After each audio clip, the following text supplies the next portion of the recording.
தென்காசி மாவட்டம் குற்றாலத்தில் இயற்கை வளத்தை பேணி காப்போம், பிளாஸ்டிக்கை ஒழிப்போம், வன விலங்குகளை பாதுகாப்போம் உள்ளிட்ட கோரிக்கைகளை வலியுறுத்தி விழிப்புணர்வு மாரத்தான் போட்டி மாவட்ட ஆட்சித்தலைவர் திரு கமல் கிஷோர், மாவட்ட வனத்துறை அலுவலர் திரு ராஜமோகன் ஆகியோர் கலந்து கொண்டு துவக்கி வைத்தனர். தென்காசி மாவட்ட ஆட்சியர் அலுவலக கூட்டரங்கில் விவசாயிகளின் குறைதீர்க்கும் நாள் கூட்டம் மாவட்ட ஆட்சித்தலைவர் கமல் கிஷோர் தலைமையில் நடைபெற்ற கூட்டத்திற்கு மனுக்களை மாவட்ட ஆட்சியரிடம் வழங்கினர்.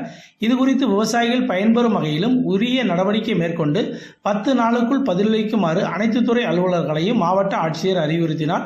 இந்த கூட்டத்தில் மாவட்டத்துக்கு உட்பட்ட மேற்கு தொடர்ச்சி மலைப்பகுதியில் இருந்து வரக்கூடிய வனவிலங்கான யானை, கரடி, சிறுத்தை புலி மற்றும் காட்டுப்பன்றிகளால் தினந்தோறும் விவசாயிகள் பாதிக்கப்பட்டு வருவதாகவும் இதனை கருத்தில் கொண்டு உடனடியாக வனத்துறை அதிகாரிகள் நடவடிக்கை எடுக்க வேண்டும் எனவும் கேட்டுக்கொண்டனர்.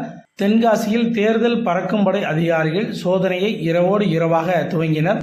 தமிழகம் உள்ளிட்ட 5 மாநிலங்களுக்கான சட்டப்பேரவை தேர்தல் அறிவிக்கப்பட்டதை தொடர்ந்து தேர்தல் நடத்தை விதிமுறைகள் அமல்படுத்தப்பட்டது.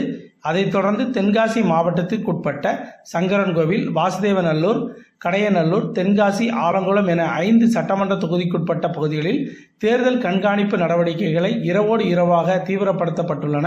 தென்காசி நகரில் உள்ள காட்டுப்பாவா நடுநிலைப் பள்ளியில் 3ஆம் வகுப்பு மாணவிகள் தண்ணீர் சேமிப்பின் முக்கியத்துவத்தை எடுத்துரைக்கும் வகையில் நூதன விழிப்புணர்வு நிகழ்ச்சி நடத்தினர். பள்ளிவாசல் முன்பு பதாகைகள் ஏந்தி மாணவிகள் தண்ணீரை சேமிப்போம் என்ற கோஷங்களை எழுப்பியபடி பொதுமக்களுக்கு விழிப்புணர்வு ஏற்படுத்தினர்.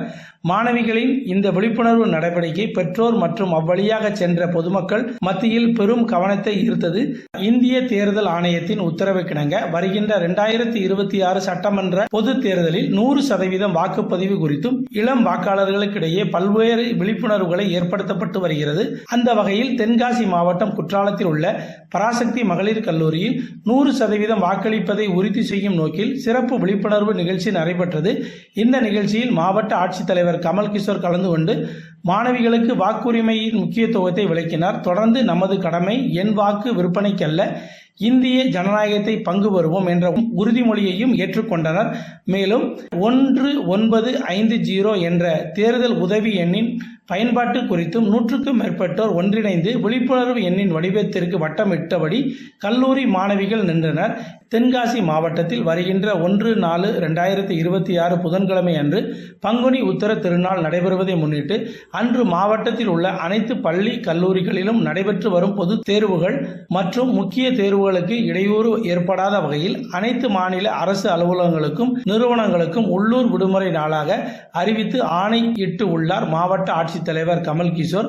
இந்த நாளில் அரசு பொதுத் தேர்வு ஏதேனும் இருப்பின் சம்பந்தப்பட்ட தேர்வு எழுதும் பள்ளி மாணவர்கள், கல்லூரி மாணவர்கள் மற்றும் பொதுத் தேர்வு தொடர்பான பணியாற்றும் ஆசிரியர்கள் மற்றும் அலுவலர்களுக்கு இந்த உள்ளூர் விடுமுறையானது பொருந்தாது என்றும், மேலும் உள்ளூர் விடுமுறை நாள்களில் வேட்புமனு தாக்கல் செய்யும் பணி எந்தவித தொய்வின்றி வழக்கம்போல் நடைபெறும்.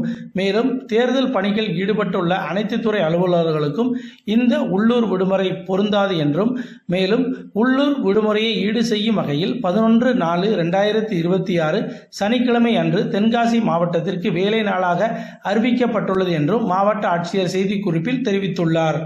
தென்காசி மாவட்ட ஆட்சியரக அலுவலக கூட்டரங்கில் சட்டமன்ற பொதுத் தேர்தலில் 2026 முன்னிட்டு வாக்குச்சாவடி மையங்களில் மாற்றுத்திறனாளிகளில் வாக்களிப்பதற்கு ஏதுவாக அடிப்படை வசதிகள் குறித்து ஆய்வுக் கூட்டம் மாவட்ட தேர்தல் அலுவலர், மாவட்ட ஆட்சியர் தலைவருமான கமல் கிஷோர் தலைமையில் நடைபெற்றது.